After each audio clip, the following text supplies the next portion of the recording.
नमस्कार साथियों, मैं कुणाल आप सभी का संस्कृति आईएएस यूट्यूब चैनल पे स्वागत करता हूं। आज की वीडियो में हम लोग बात करने वाले हैं एक छोटे से हीरे की जिसकी कीमत 80 लाख से ज्यादा है। दरअसल मध्य प्रदेश में एक खदान में काम करते हुए एक व्यक्ति को छोटा सा हीरा प्राप्त हुआ है जिसकी कीमत 80 लाख से ज्यादा बताई जा रही है। तो जरूरी है कि हम चीजों को समझें और इन्होंने एक सरकारी खान से इस हीरे को निकाला है। तो इस हीरे की राशि किस व्यक्ति को मिलेगी, या फिर जिसने खोजा है उसको मिलेगी, या फिर सरकार के पास ये जाएगा पूरे की पूरी राशि, या ये डायमंड सरकार जब्त कर लेगी, इसको लेकर के क्या प्रावधान है, सभी चीजों को हम लोग समझते हुए आगे बढ़ेंगे। तो फिलहाल हमारी न्यूज यही कह रही है कि मध्य प्रदेश के व्यक्ति हैं राजू गोंड।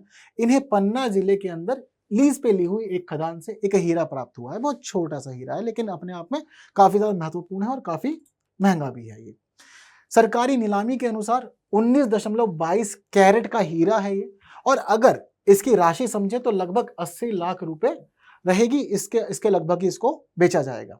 ऐसा ही एक इंसिडेंट वर्ष 2018 में हुआ था। बुंदेलखंड में एक मजदूर को पन्ना में ही 1.5 यानी कि 1.5 करोड़ रुपए का हीरा प्राप्त हुआ था। इससे जुड़ी हुई स्थितियों में हमें पता लगता है कि जो क्षेत्र है ये पूरा पन्ना वाला, यहाँ पर लीज पर खदानें दी जाती हैं जो बहुत ज्यादा महंगी नहीं होती। पन्ना अपने हीरो के लिए मशहूर क्षेत्र है, यानी कि यहाँ पर ऐसा माना जाता है कि खानों में हीरे तो छुपे हैं लेकिन उन हीरो को ढूंढने के लिए बड़ी मेहनत करनी पड़ती है। तो वो मेहनत जो है उसको क्या किया जाता है कि लीज पर दे दिया जाता है कि भाई मेहनत करो, जो निकला वो ठीक। तो बहुत सारे लोग इन सभी खदानों को सरकार से लीज पर ले लेते हैं और लीज पर लेने के बाद यहाँ पर खोज का कार्य शुरू कर देते हैं। खानों को खोदते हैं और खोद खोद के जो भी निकलता है उसमें देखते हैं कि क्या काम का है और क्या काम का नहीं है।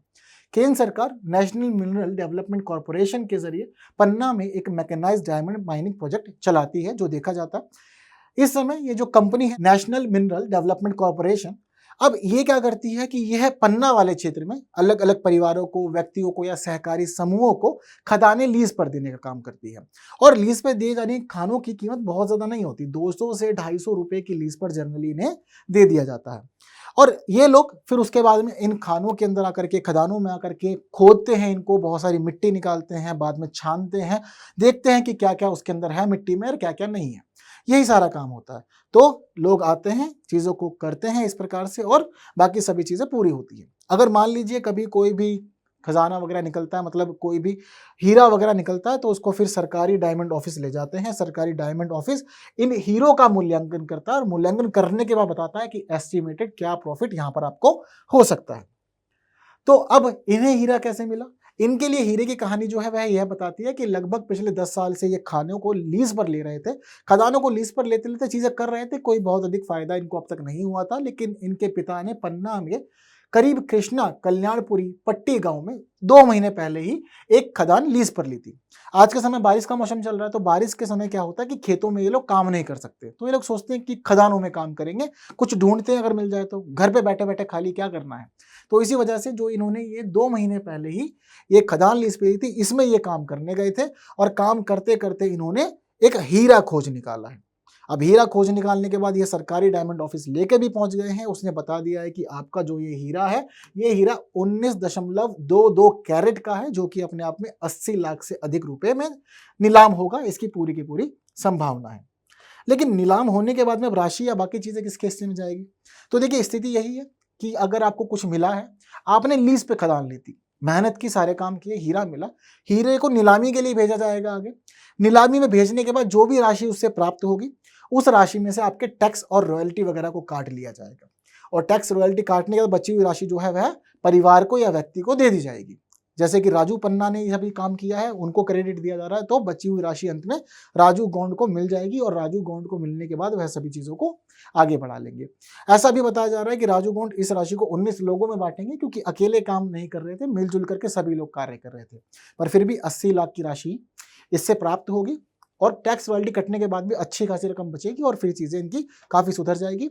ये बात खुद राजू गोंड ने मानी है कि जब से हीरा मिला है जीवन बदल गया है, आगे और भी बहुत कुछ बदलने वाला है। मामला सारा क्लियर है।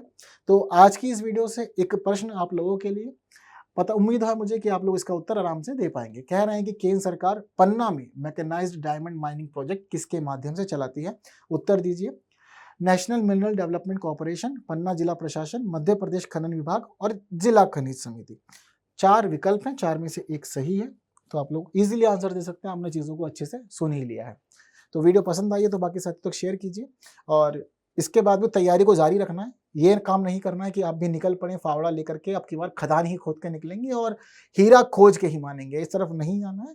किस्मत की बात है, संभावनाएं हैं, व्यक्ति पिछले 10 साल से ज़्यादा समय से लगे हुए थे इस काम में, अब जाकर के कुछ इनको प्राप्त हुआ है। ठीक है, तो पढ़ाई अभी भी करते रहना है। बाकी वीडियो शेयर करनी है, लाइक के बिना नहीं जाना है, और ऐसी वीडियो के लिए बने रहना है संस्कृति IAS यूट्यूब चैनल पे। बाकी ऐसी वीडियो आपके लिए लाती जाती रहेंगी, लेकिन आज के लिए दीजिए मुझे विदा। Thank you so much.